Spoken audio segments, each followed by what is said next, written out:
Hoje nós trouxemos para vocês uma figura excepcional.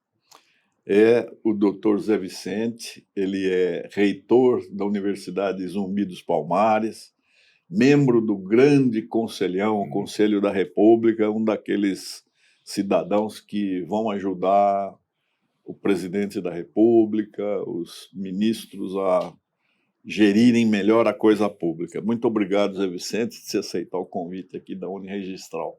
Eu que agradeço a oportunidade, a gentileza, é sempre um prazer, não só atender, né, os convites da Uniregistral, mas, sobretudo, revê-lo e receber o seu convite, que é uma ordem, né? Não se discute. Obrigado, Zé Vicente. Conta um pouquinho da sua história para os moços se inspirarem, porque ele tem uma história muito bonita. Eu gosto até da metáfora, né, que eu sou um caipira de Marília, né? Eu sou nascido na cidade de Marília, no Alta Paulista, ali perto, vizinha de Bauru, 100 quilômetros de Bauru, uma cidade, imagine que hoje com 250, 300 mil habitantes, e naquela oportunidade as pessoas mais pobres viviam do que se denominava boia fria, né? Ou seja, todos trabalhavam naquelas atividades de colheita nas fazendas que tinham ali naquelas redondezas no entorno, e por conta disso todos iam muito cedo para pegar os caminhões que levavam até as fazendas, onde se trabalhava ou cortando cana, ou batendo café, ou arrancando grama, e por conta disso, quando chegava ali pelas 9 horas da manhã, você já tinha que almoçar, e quando você ia almoçar às 9 horas da manhã, a comida já estava fria, né? Então, por conta disso, ficou aí o chavão ou boia fria.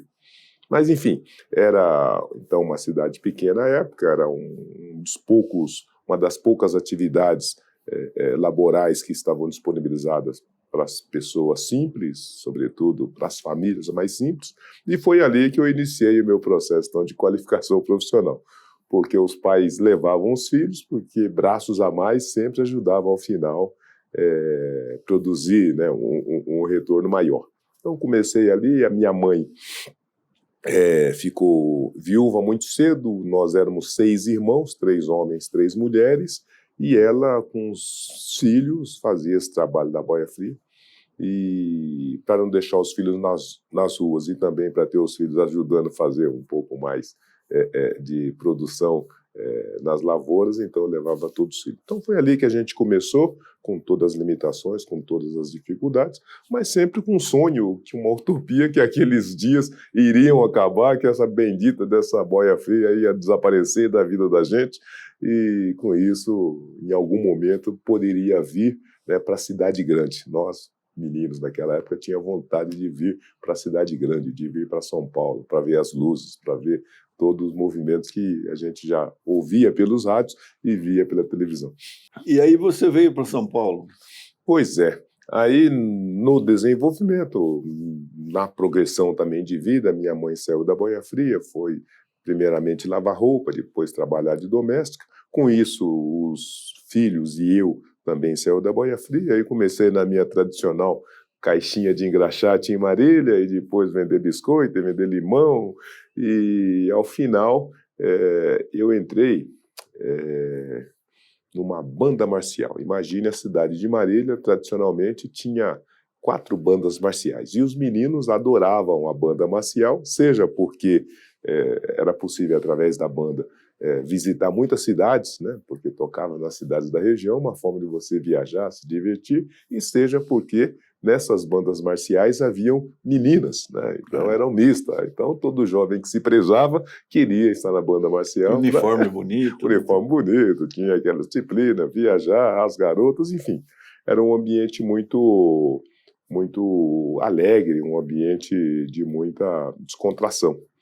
E com isso, numa das vindas da banda marcial, nós viemos aqui em São Paulo, tinha um festival de fanfarras e bandas aqui ainda na São João.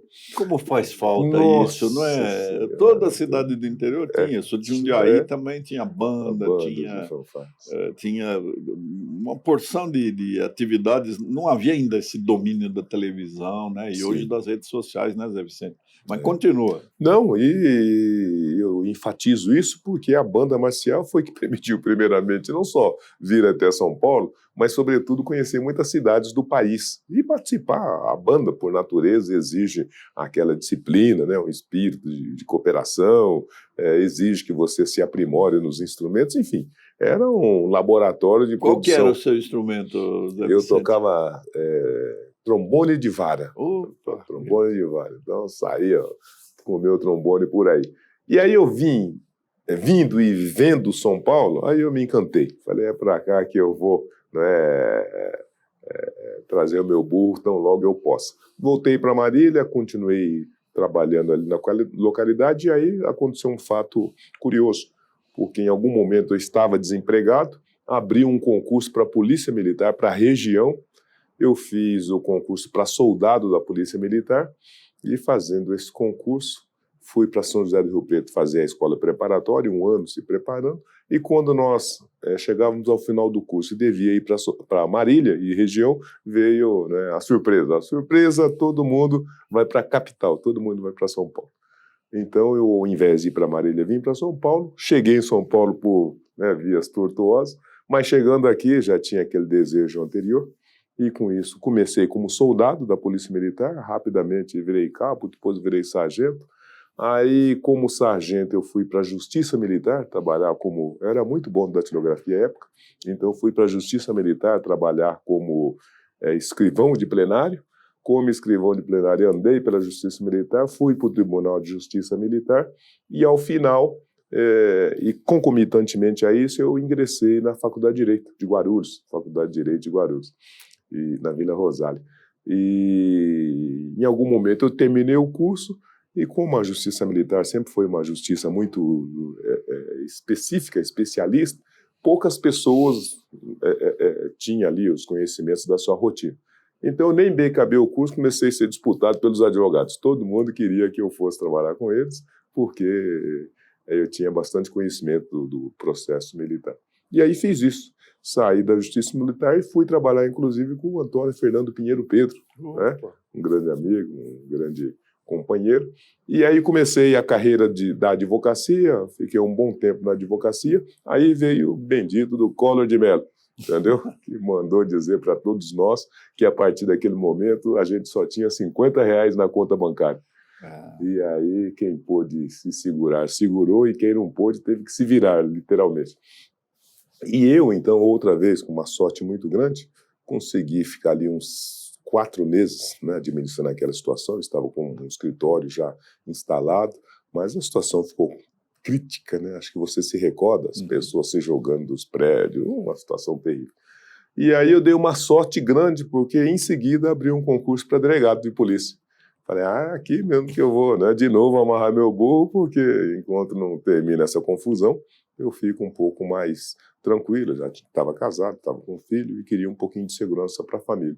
Aí eu peguei, fiz o concurso, passei, concurso de delegado de polícia. Aí fui ser delegado de polícia. E como delegado de polícia, não deixei de frequentar nem tão só a ordem dos advogados, mas esses grandes debates, né? Nós estávamos naquele momento ali de discutir as mudanças do país. E aí, direta já, reforma, meio ambiente, né? Eu me recordo que lá na Ordem dos Advogados criou uma subcomissão de meio ambiente para discutir essas agendas. E, ao final, continuando discutindo essas agendas todas, em algum momento, eu saí da Justiça Militar um dia, passei na Justiça Militar para visitar uns amigos, e saindo da Justiça Militar, eu passei numa ruazinha que nunca tinha passado e vi lá um aglomerado de pessoas, diferentão, né, diferentonas. Mas o que está acontecendo aqui? Fui lá para saber o que era aquilo. E perguntando para as pessoas, aqui é a faculdade, a Escola de Sociologia e Política de São Paulo, aqui se formam sociólogos. Poxa, que interessante, pode entrar? Eu entrei, incrível, paixão à primeira vista. E aí eu falei, sabe uma coisa, eu vou fazer agora o curso de Sociologia. Entrei na Escola de Sociologia e ali tinha um grupo, bom, tinha discussão de toda a natureza, o capitalismo, o comunismo, tinha de tudo. Mas tinha um grupo também que discutia a questão dos negros. E rapidamente me enturmei com essas pessoas. E dali, conversa vai, conversa vem, decidimos, olha, por que nós não façamos como os negros americanos e também construímos uma universidade para esse público, para esse tema, para essa gente. E ali no boteco da esquina começou esse primeiro rabisco do que poderia ser, né, um ambiente de ensino dessa natureza. Enfim, isso daí era por volta de 98 e 3 anos depois, nós inauguramos a Universidade Zumbi dos Palmares e hoje chegamos nos seus primeiros. Ela agora é uma mocinha, ficou maior de idade, já está com 21 anos. Né? É uma história de sucesso, né, Zé Pois Vicente? é. Mas ali na Escola de Sociologia e Política, quais foram as influências? Você lembra de algum professor que tenha impressionado você ali? Porque ali era um acervo de cérebros, né? É uma Com coisa... certeza, era um pessoal ali na esquerda muito, né, intensa, muito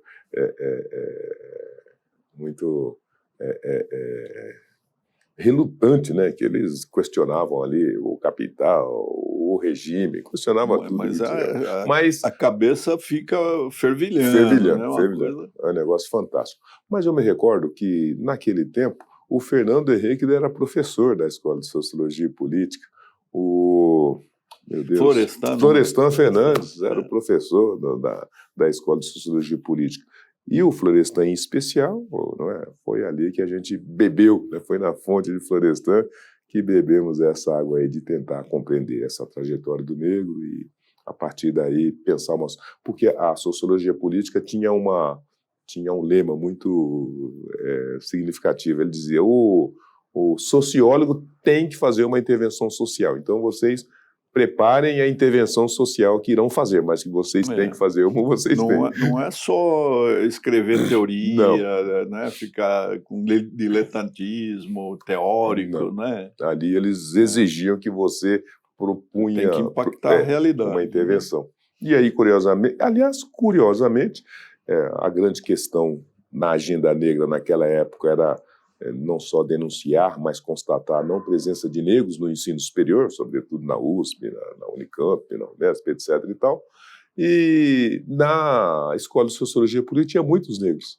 Foi curioso, porque chegando ali eu já encontrei muitos negros. Eu tinha vindo de um curso de Direito em que eu era o único negro, não é? De modo que, quando lá cheguei e vi aquele, né, número significativo de negros e todos mais ou menos interessados nessa agenda de superação da questão do negro, falei, aqui eu vou, né, nadou de braçada, né? Nadei de braçada, fiz bons amigos e, ao final, saiu essa obra maravilhosa. E a Zumbi dos Palmares, foi difícil você implementar? Conta um pouco da sua luta, como é que foi? Você sabe que as pessoas têm me perguntado às vezes sobre isso, e eu paro um pouquinho para refletir, e quando eu paro para refletir, eu acabo concluindo que nós precisamos não só prestigiar, como homenagear a juventude, né? Porque o jovem, né, o menino, a menina que está naquele momento de debater, de discutir, de contestar, de criar, de quebrar, transformar, você não consegue ver limite, nem do perigo, não é? Você acha que é só seguir adiante, que você está com a razão e que as coisas vão se ajeitar e que, ao final, você vai alcançar seus objetivos. Então, em grande medida, por incrível que pareça, se alguém me perguntar, mas o que foi mais difícil, eu não me recordo. Porque em algum momento eu não sei em que termos definimos, nós queremos construir uma... Imagine, hoje eu fico pensando, como é que alguém em sã consciência poderia... Né? Você é perseverante, né, Vicente? Eu lembro da sua... Você estava em todos os espaços, né, com a sua tese, com a sua simpatia, com o seu sorriso, né? Então, você captou uma expectativa, todo mundo sabia que você ia fazer uma coisa boa, porque você tinha boa intenção, reta intenção, né? Foi curioso. Foi curioso, porque pusemos o projeto debaixo do braço e, literalmente, batendo de porta em porta, né, para a gente arrebanhar cada vez mais, né, aliados, parceiros, colaboradores, e, ao final, conseguimos vencer todos os obstáculos que hoje, eu debruçando para ver a história, né, obstáculos terríveis, que no momento a gente não se deu conta. Vamos embora. Acreditou e foi em frente. Qual foi o primeiro curso universitário da Zumbi? Na verdade, o debate que se fazia na escola de sociologia naquela época, e o Florestan fazia esse debate, ele dizia assim, olha, nem esquerda nem direita discute raça, né? O que se discute aqui é capitalismo, o que se discute aqui é classe. Né? De modo que, se vocês quiserem fazer revolução, acha outro caminho, que esse daqui já está saturado. Né? E aí que veio a história. Mas ele dizia assim, bom, vocês podem nem resolver o problema da discriminação e do racismo contra os negros, e vocês poderão não ter capacidade e não terão de resolver o problema do debate capitalista-socialismo. Mas vocês podem tentar um outro caminho em que vocês auxiliem a construir uma classe média negra, classe média econômica negra. O Florestan dizia que não diminuirá o atrito racial por conta da condição econômica. Mas o que acontecerá é que, com dinheiro no bolso, as pessoas minimamente te respeitam. Porque mesmo o dono do hotel de luxo, mesmo o dono do restaurante de luxo, não gostando de você e torcendo o nariz, entendeu? Ainda assim ele aceita você porque você está pagando. Então ele falou, então esse é um caminho alternativo interessante. E por conta disso nós pensamos, bom, então vamos construir um curso que auxilie o negro a contar dinheiro, não é? A montar o seu negócio, transformar em grande empreendedor. E por isso o primeiro curso foi um curso de administração, né? Com esse enfoque, com esse objetivo. E em seguida veio o curso de Direito, que a gente também aí partinha do pressuposto que os negros precisam aprender a defender seus direitos. Depois veio Publicidade, depois veio também Pedagogia, e ao final chegamos aí. Quantos alunos hoje tem a Zumbi? 2.000 alunos. 2.000 alunos. Mas a gente sempre teve em conta que aqui no Brasil, o que tinha-se de considerar era que negro e pobreza está muito impregnado. Sim. Então, não tem sentido você fazer um recorte racial. Né? Você tem que trabalhar com a perspectiva raça e classe. Né? Então, por conta disso, a Zumbi sempre teve esse projeto de ter a garantia de 50% para negros e os outros 50% para todos que tivessem uma situação econômica limitada. Né? Então, hoje, ao longo de 20 anos, daí se equilibrou muito bem, estaria aí na faixa de 60-40, 60% de negros, 40% de não negros. E já turmas formadas, não é? Sim, nós formamos até aqui 4.000 alunos formados. A Zumbi tem algum projeto assim de acompanhar o egresso, ver se mudou a vida dele? Existe esse trabalho, José Vicente? Existe, porque o debate que instaurou o Zumbi já veio permeado por essa perspectiva. Olha, esse público, esse jovem, essa jovem, eles têm limitações severas, seja para chegar e se manter na universidade, mas, sobretudo, para posteriormente acessar o mercado de trabalho. Porque o mercado de trabalho, naquela época e hoje, continua sendo refratário à estética negra. Então, tinha que ser feito um trabalho muito intenso para tirar esses obstáculos que impediam que os jovens negros chegassem ao ensino superior. Então, por conta disso, desde o primeiro momento, a gente já tinha um projeto, e, curiosamente, o primeiro que aderiu ao projeto foi o Banco Bradesco, e seguiu-se depois o Itaú, e depois do Itaú um conjunto de outras empresas, mas desde 2003 nós temos convênios de inclusão desses meninos em postos de estágios, estágios e aprendizes. Então, para você ter uma ideia de quanto isso daí foi importante, só no Bradesco nós temos 400 jovens da Zumbi efetivados. Ao longo de todo esse tempo, esses meninos efetivaram. Enfim, então nós conseguimos construir um caminho para eles chegarem no mercado de trabalho, e a partir dessa chegada no mercado de trabalho, a gente conseguiu acompanhar como é que foi o desenvolvimento de grande parte deles. Não foi possível de todos, mas de grande parte a gente acompanhou, e acompanhando percebemos que foi uma revolução, uma transformação fantástica. Você sabe que hoje tem 3 diretores negros do Bradesco, da Zumbi, e que eles dificilmente deixariam aquele estado em que se encontrava quando chegaram na Zumbi se não tivesse essas portas que se abriram, e se não tivesse, então, essa oportunidade, até porque, e o dado é importante, nós tínhamos o debate naquela época, nós vamos construir uma instituição para esse povo vulnerabilizado, mas como é que mantém? né? Então, nós já estávamos desafiados por criar condições de financiamento. E, nesse financiamento, nós optamos por uma mensalidade social, como chamávamos à época. De modo que um curso, mesmo hoje, um curso de Direito na GV, por exemplo, custa R$ 5.000. Na Zumbi custa R$ 400. Né? Então, esse público consegue ter acesso a um curso de muita qualidade, não é? E com a oportunidade de cursar e de se qualificar, depois chegar ao mercado de trabalho, coisa que dificilmente ele conseguiria sem essa disponibilidade, sem essa possibilidade. Zé Vicente, é louvável, é notável esse trabalho da Zumbi dos Palmares. Você falou que tem curso de pedagogia, né? Agora, nós sabemos que a grande falha da educação brasileira está no ensino fundamental e no ensino médio, né? Para que uma faculdade de pedagogia funcione bem, a Zumbi tem algum colégio de aplicação ou trabalha em algum ponto no ensino fundamental ou médio? Porque é ali que é a origem, né? Você não pensou em fazer isso? A gente pensou nisso e em tantas outras coisas. O problema é que qualquer um e nós também estivemos à época e continuamos hoje limitados pela capacidade financeira, né? Como você bem sabe, e quem nos acompanha deve imaginar, né, fazer educação custa e custa caríssimo, né? E não tendo os recursos estatais, como tem uma USP, uma Unicamp, não temos recursos confessionais, como tem uma PUC, como tem uma Metodista, né, uma Mackenzie, você tem que, como diz na gíria, se virar nos 30. Né? Então, a gente tenta fazer a melhor educação, mas em cima desse limitador. Então, essa é a primeira coisa. A segunda, que muitas das pessoas que se achegam para entrar no curso de psicologia são pessoas muito bem intencionadas, pessoas valorosas, pessoas que têm, de fato, um sonho, um desejo de ser um professor na sala de aula.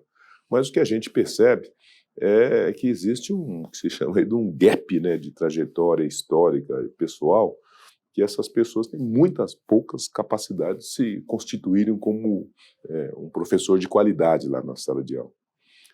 E o terceiro aspecto importante, a meu ver, é que, infelizmente, o nosso país nunca conseguiu entender a grandiosidade do professor, o valor do professor. De modo que a gente não dá o valor ao professor, né? A gente valoriza o jogador de futebol, valoriza o cantor, valoriza o policial, etc. e tal, mas nós não valorizamos o professor. E logo, ninguém quer ser professor em regra. Né? E com isso a gente tem uma dificuldade terrível de trazer insumos. Quando esses insumos chegam, são insumos com dificuldades significativas de ser superada, e depois você tem um curso ali de 3.000 horas que você tem que fazer uma mágica de transformar aquele insumo num professor de qualidade na sala de aula. Quer dizer, é um desafio terrível que o Brasil, o MEC, São Paulo, a cidade de São Paulo, não conseguiu produzir uma solução, e que todos nós que somos amantes da educação, todos nós que nos debruçamos sobre essa questão, continuamos ainda com uma dificuldade terrível. Né?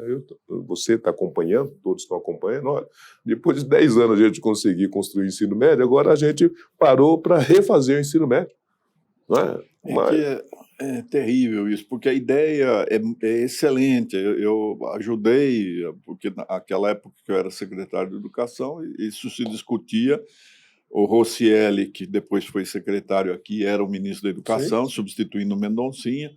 Então, nós trabalhamos muito nesse projeto. É saudável o projeto. Agora, se a gente elencar só dificuldades, é difícil, aí você não faz nada. Então, vai conservar a mesmice, a evasão crescente, né? Porque o jovem não aguenta mais essa aula expositiva, né? Não aguenta. Mas o fato é que são quase, né, só nos últimos tempos, são quase 20 anos que nós estamos debatendo um plano nacional de educação. Né? Patinando. E a tecnologia, né, agora, uma coisa que sempre me chamou atenção, Zé Vicente, é que o negro no esporte é imbatível, né?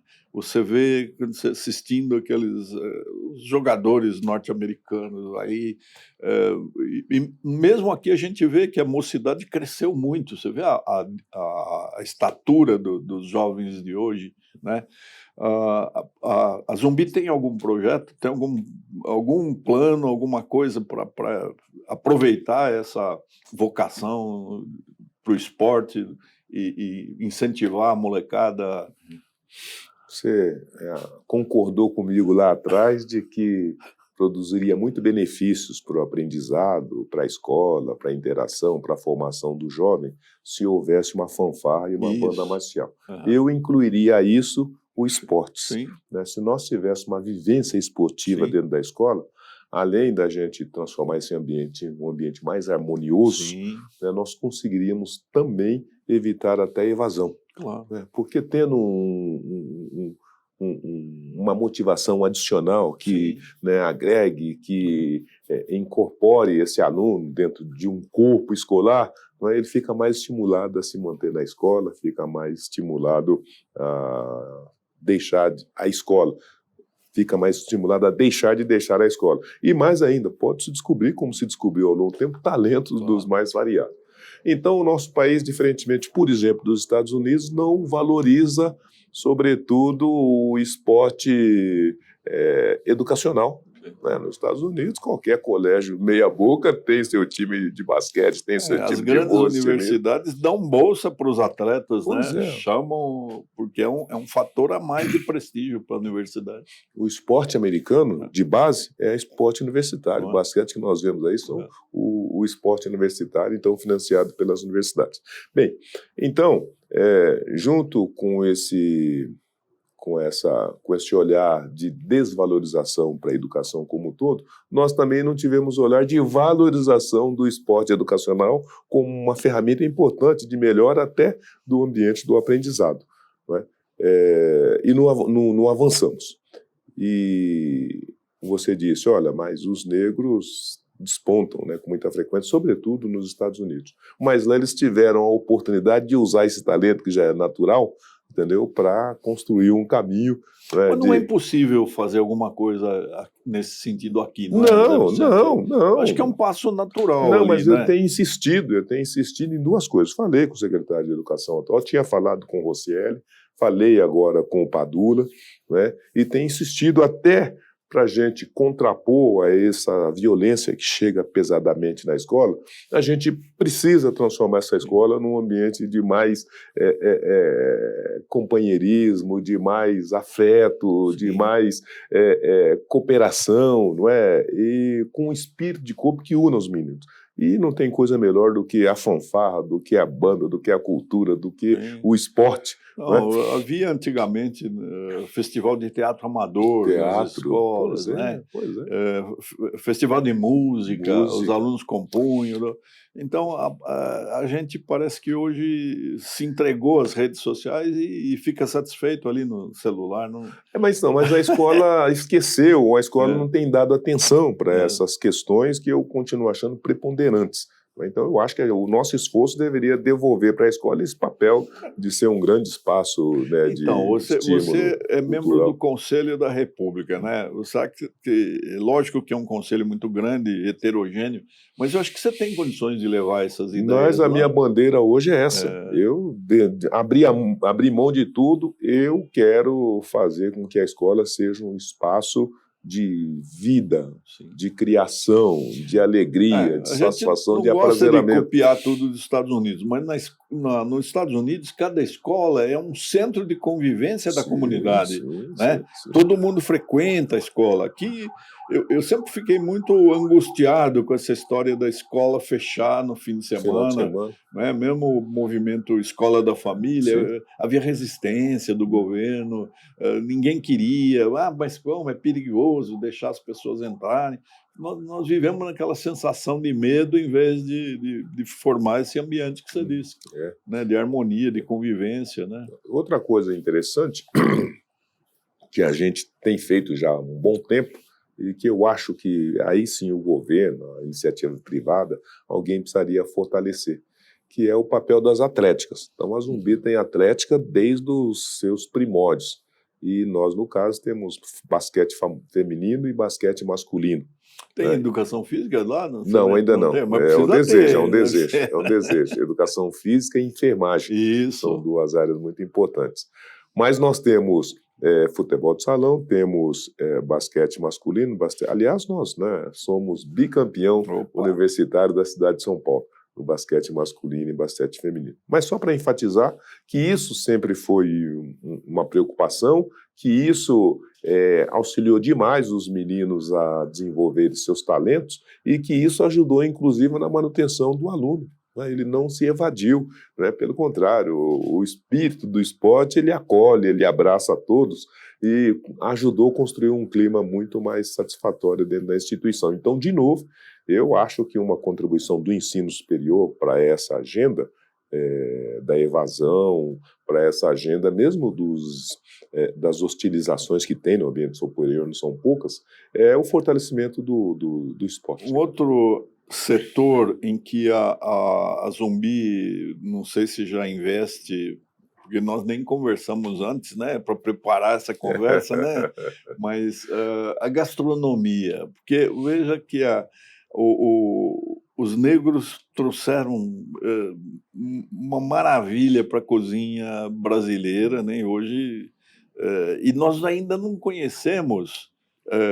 Nós chamamos a África são muitas nações, né, Zé Vicente? 50 países. Então, e aí a gente precisaria envolver mais os brasileiros para saber, né, que por força dessa contingência histórica, nós transportamos para cá uma cultura riquíssima e nós não conhecemos isso. Né?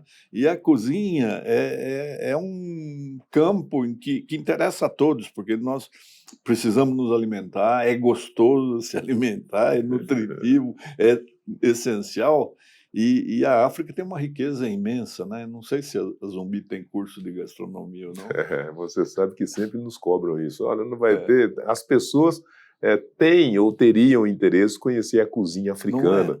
E a gastronomia é uma área que remunera muito bem os profissionais, né? E também o ambiente negocial da gastronomia. Mas, junto com isso, ela tem uma dimensão também limitadora. É muito caro, né? Um curso de gastronomia precisa de fornos, precisa de fogão, precisa de equipamentos especiais que, ao final, torna esse curso muito caro. E aí, se você não tem um público, um mercado específico, você tem dificuldade. Então, nós não conseguimos ainda. Mas, aliás, é muito curioso porque São Paulo, como se diz, é a cidade de 1000 caras, de 1000 raças, né? E você tem restaurantes de todas as representações, né, raciais ou étnicas aqui em São Paulo. E não tínhamos, mas agora temos alguns restaurantes africanos que têm se instalado e que têm começado a colocar também, né, essa opção de prato para que os paulistanos possam conhecer. Mas é uma área, aliás, bem da forma como você está dizendo.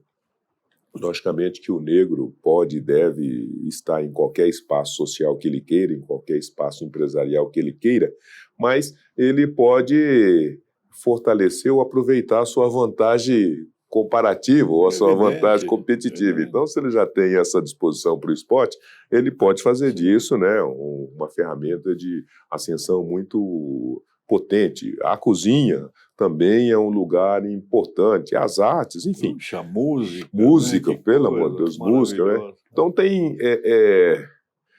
Talvez isso entre para dentro disso que nós temos debatido aí do lado de fora. Uma espécie de convênio com esse setor S aí, SESC, SENAC, SENAI, SESI, né? Você também é do conselho da Fiesp, então talvez há uma convergência de interesses aí, né? Porque nós precisamos pensar que essa juventude precisa de afazeres, de atividades que fujam ao esquema tradicional daquelas profissões que estão até ameaçadas de extinção por causa da revolução industrial, né, das tecnologias.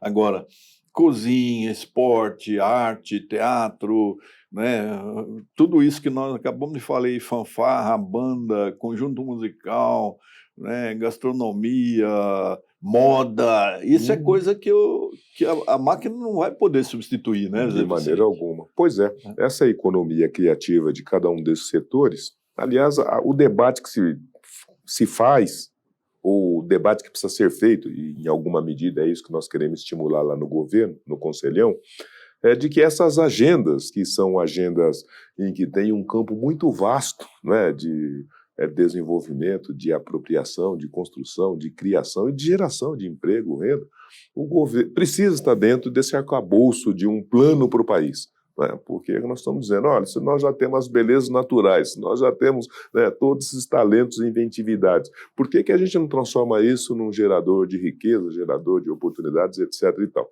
E a gastronomia, a cultura, a música, o samba, né, a capoeira, as pessoas pagam em dólar para vir aqui assistir uma aula de capoeira, mas a gente conseguiu estruturar isso como, né, um insumo de mercado. Né? Então eu acho que nós poderíamos e deveríamos se apropriar dessa capacidade natural, sobretudo do negro, para algumas áreas específicas, com isso trazer talvez o SESI, o SESC, trazer o SEBRAE, não é?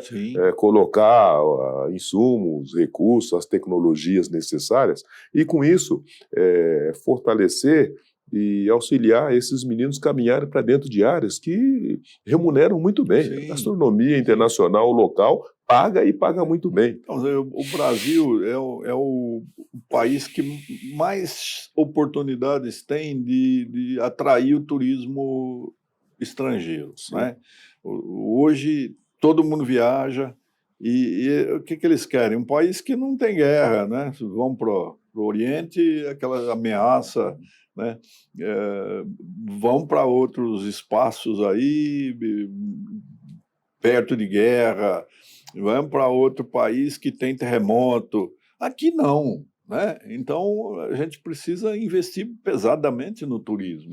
Até porque, e você colocou com muita propriedade, ao passo que a tecnologia campeia com muita velocidade para algumas áreas específicas, na indústria, na robótica e coisa que tal, mas tem uma dimensão dessa disponibilização do mercado de serviços que é uma tendência no mundo todo. Né? Aliás, aqui no Brasil, é o serviço que responde pelo maior número de empregos, é o serviço que responde pela maior recolhimento de impostos, por exemplo. Né? Então, esse serviço poderia ser estruturado para ser mais amplo, para ser mais profundo e para, ao final, trazer para dentro de si, e é esse o debate que está colocado, porque a diversidade gera valor. Sim. Não é? Então, se a gente tem uma gastronomia que contempla também essa contribuição africana, isso fortalece e gera valor. Né? Se nós temos um esporte que constrói caminhos para que o jovem negro possa estar presente, então isso fortalece esse esporte. Zé Vicente, você também é do conselho editorial da Folha, né? Sim. Como é que é essa experiência?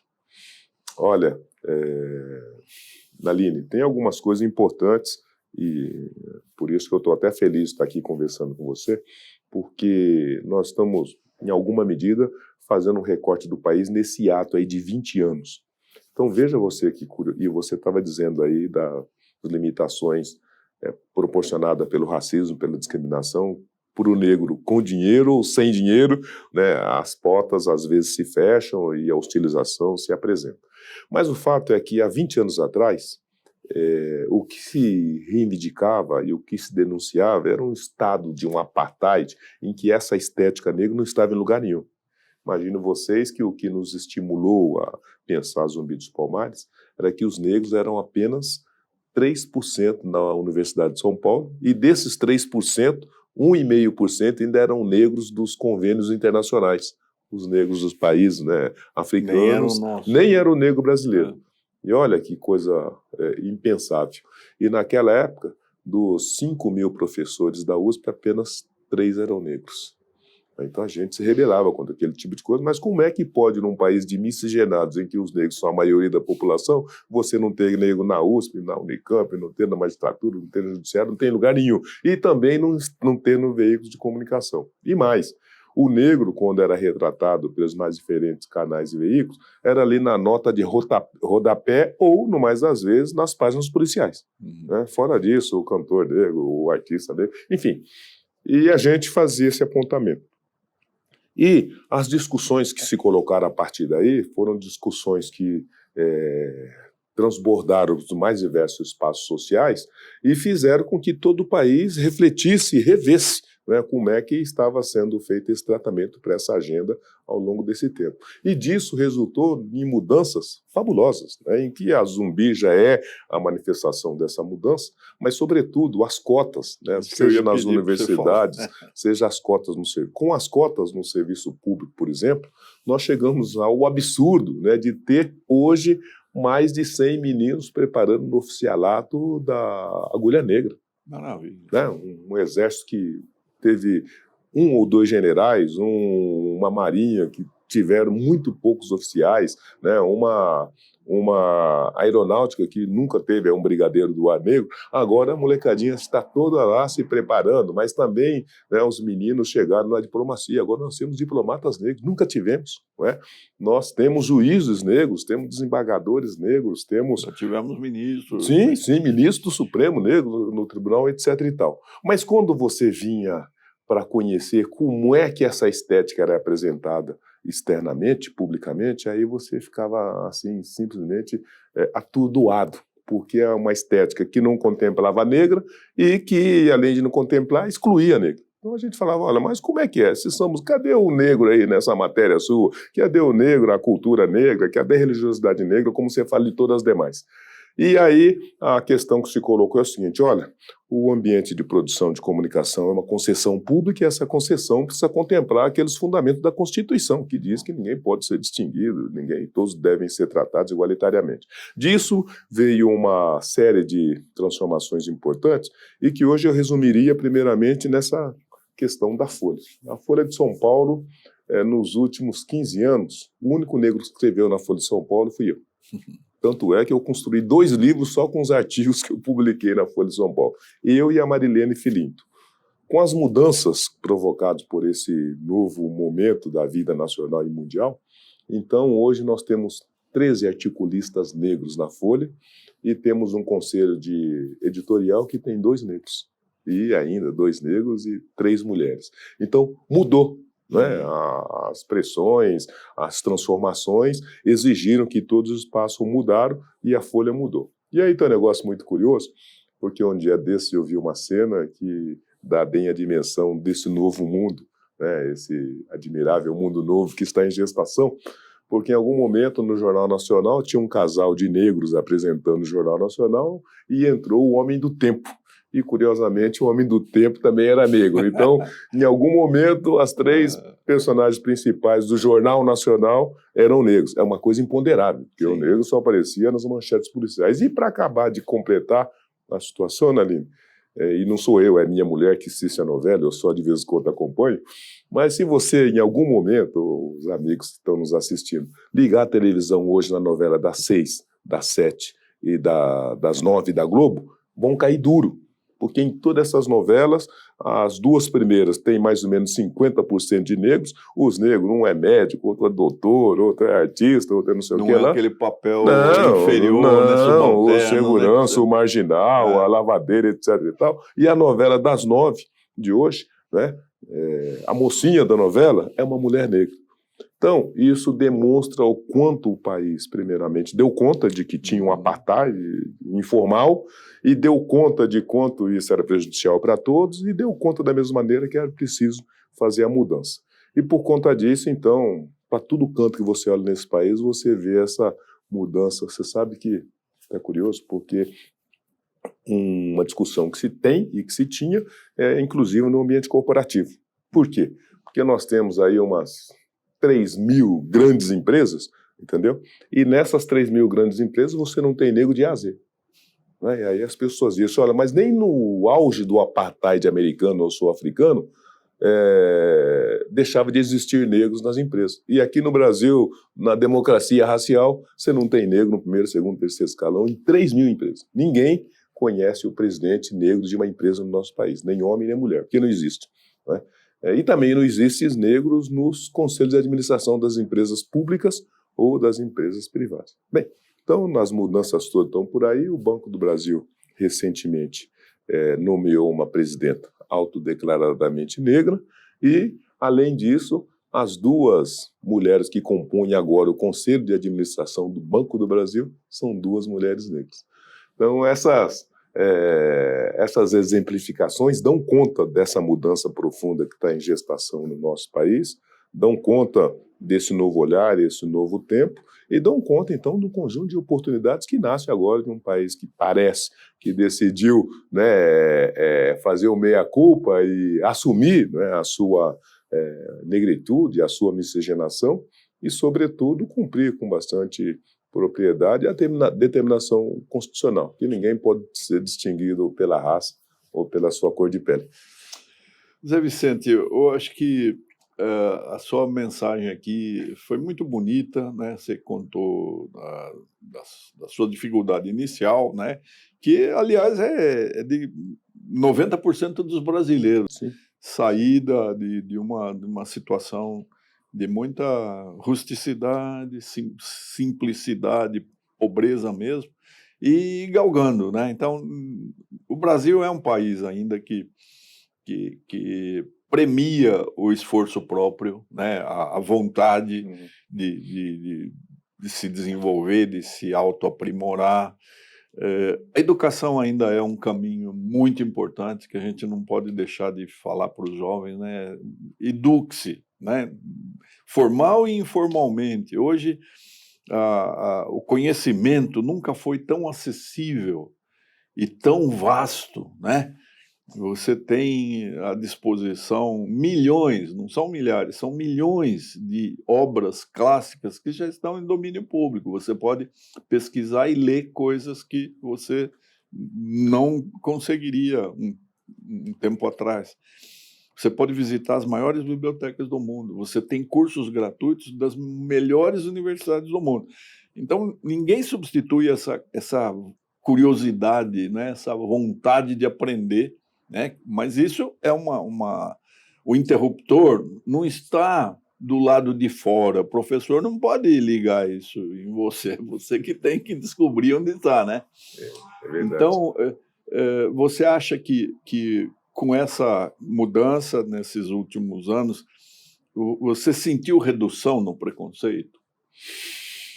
Eu acho que vi confirmado o que dizia Florestan.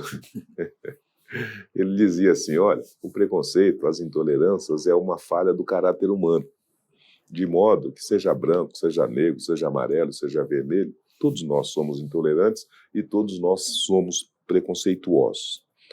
Então a luta não precisa ser uma luta de extirpar isso no indivíduo humano, porque isso daí é só Deus que pode voltar de novo aqui, Jesus Cristo, e tirar essa falha que ficou aí no caminho.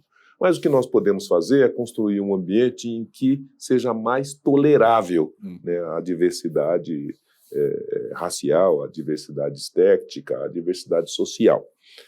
E isso passa primeiramente pelo conhecimento, que as pessoas precisam saber que existe a discriminação, que existe o racismo, que existem as intolerâncias e que isso faz mal a ela própria e também produz prejuízo para as demais pessoas, para a sociedade como um todo. Então, por conta disso, as pessoas precisam saber disso. E o terceiro, as pessoas precisam saber que isso sim é um problema, mas é um problema que não limita a sua capacidade de realizar o seu sonho humano.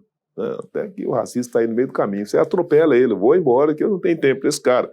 Né? E quem ajuda a fazer isso é a educação, é o conhecimento, não é essa disposição de aprender e é essa ambição, né, de realizar a sua grandiosidade humana. Né? Todos nós temos aqui um papel, todos nós temos um propósito e todos nós estamos igualizados na capacidade de realizar a nossa experiência humana. Então, com dinheiro, sem dinheiro, branco ou negro, se você perseverar, se você trabalhar, se você tiver dedicação, se você se empenhar, você pode sim alcançar seus objetivos. Então, eu acho que nem melhorou, nem piorou. Talvez até ficou um pouco mais contundente, porque as redes sociais escancarou e elas, né, com muita velocidade, elas faz com que isso transborde, que isso se propague, então ela causa mais danos.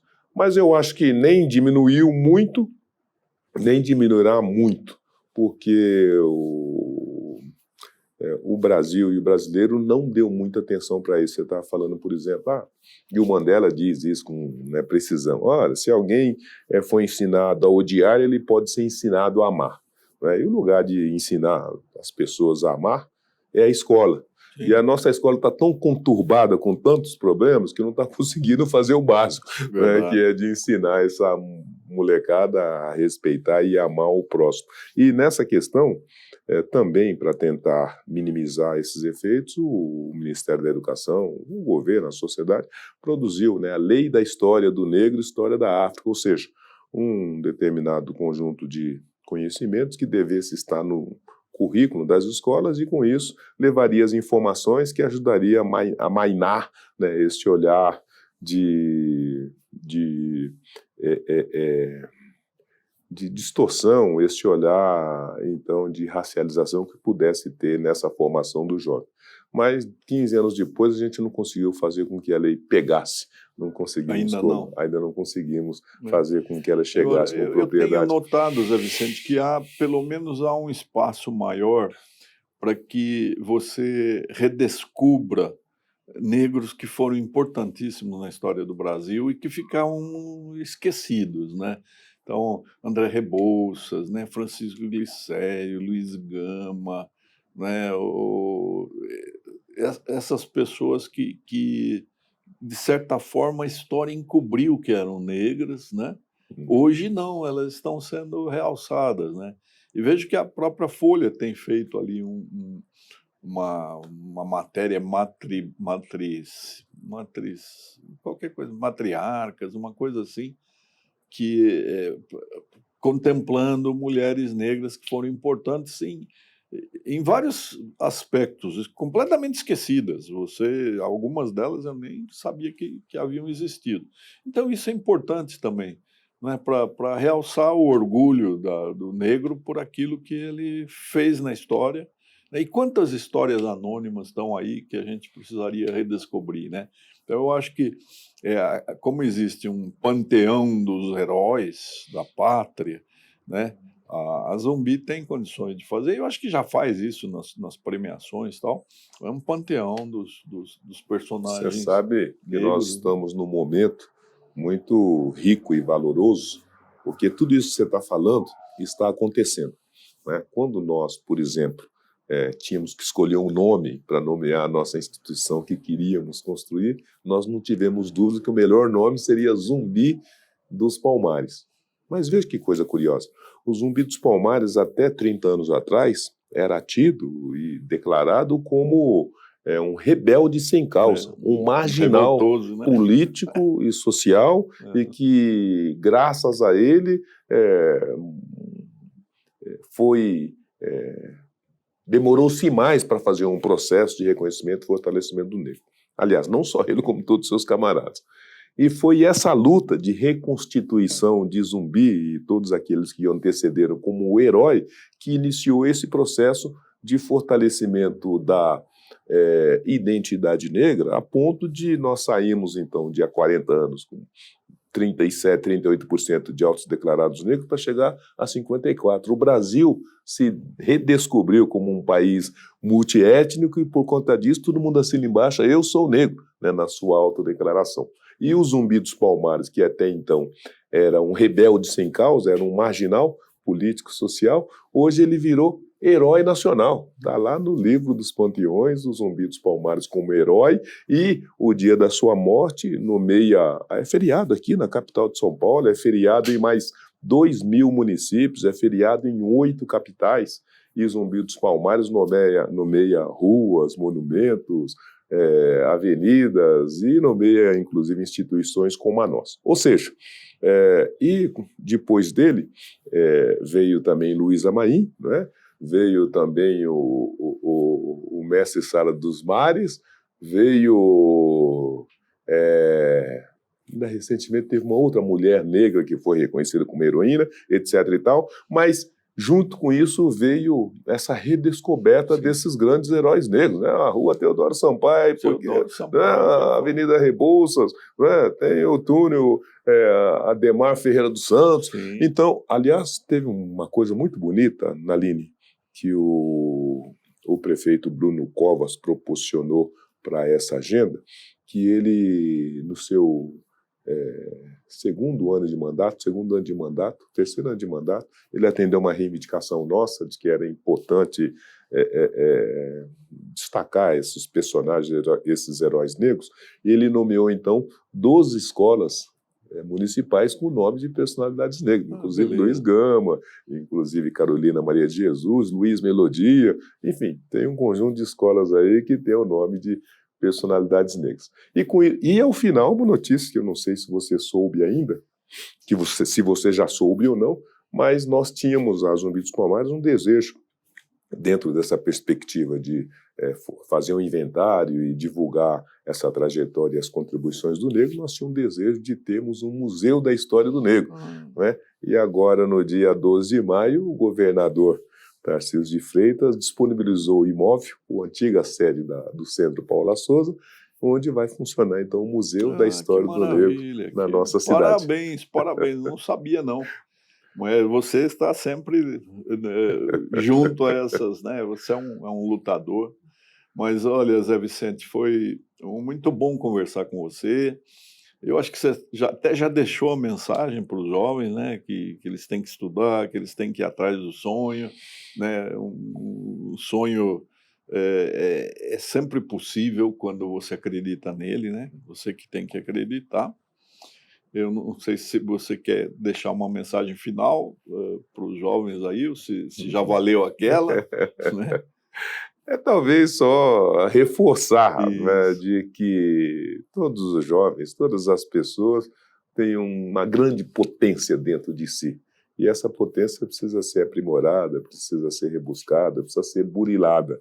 E quem faz esse burilamento, então, é o conhecimento, né, o aprender, é o compartilhar, é o internalizar, enfim, é se dedicar. E é possível mudar a sua realidade, é possível mudar a realidade da sua família, da sua cidade, do seu estado, do seu país, se você acreditar no seu sonho, se você acreditar na sua utopia. Ninguém precisa fazer por você. Você é a pessoa mais importante para não só acreditar, mas para dar os passos certeiros para que ele torne-se realidade. Então, sonhe, tenha muitas noites importantes e utópicas e tenha também a disposição de dar todos os passos necessários o possível para tornar o seu sonho realidade.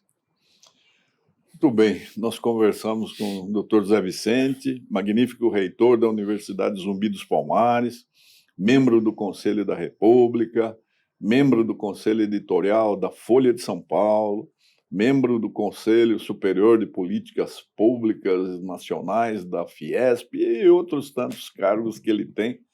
Muito obrigado, Zé Vicente. Foi muito boa a nossa conversa. A Uniregistral está aberta aí para você quando quiser voltar. Eu quero, primeiramente, agradecer de novo a deferência e a oportunidade e fazer um registro na LIME, porque você foi uma personalidade pública que colocou todas essas agendas como prioridade e ajudou nos espaços que você passou a fazer a reflexão, a fazer, né, a convocação, o chamamento e fazer mudanças importantes, sobretudo como secretário de Educação do nosso Estado, em que você levou todos esses valores com muita intensidade para a nossa educação. Então, muitas das realizações, das transformações, das conquistas e dos melhoramentos têm um nome, né, e sobrenome, Renato Nalini. Obrigado. Obrigado, até a próxima.